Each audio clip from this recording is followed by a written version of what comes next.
I think the response has been overwhelming. There were huge amount of ceremonies at the airport, including in Pali language and Vietnamese language, and later on the relics were carried in a very grand procession.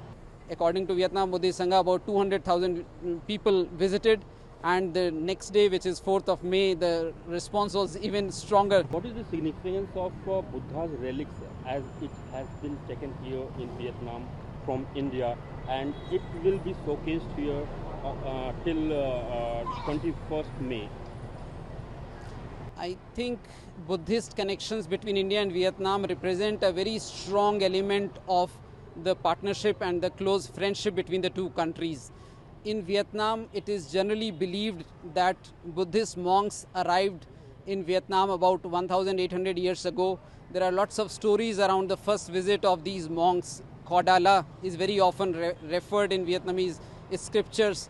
And from that time onwards, I think India is seen as the land of Buddha, a place from where the messages of Buddha and the teachings and lifestyle and everything else, I think, has become part of, I think, Vietnamese belief system and spirituality in Vietnam. The way India is seen as the land of Buddha by the people of Vietnam, and I think they are going to strengthen people-level ties between the two countries in the coming years. I think the relics of Lord Buddha really will be something very cherished initiative for the people and the Buddhist community in Vietnam. Later on, I think when the idea went to the government of Vietnam and when it was discussed among the common people, etc., I think the response has been overwhelming.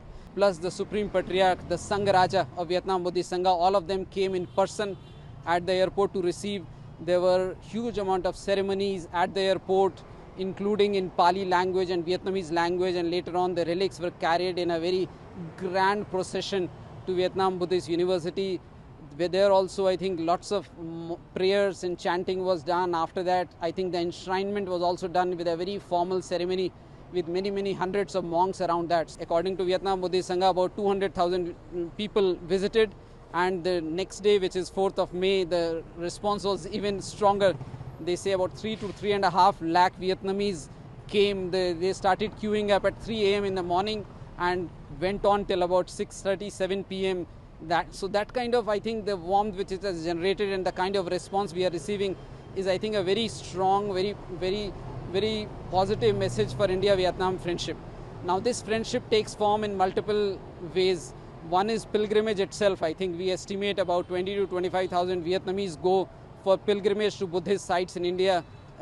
Last year's figure, which is growing. Then I think there are about several hundred Vietnamese students are studying Buddhist studies, Pali, Indian history and related subjects in India. And we, I think, expect those numbers to grow. I think there is a lot of scholarly exchanges, conferences, etc. happening between scholars, professors, etc. and Vietnamese scholars about relevance of Buddha's teaching in the present world. So I think these are multiple facets in which the relics will add another layer or another contribution to strengthen the friendship between the people of the two countries and between the two countries themselves, what we call comprehensive strategic partnership between India and Vietnam.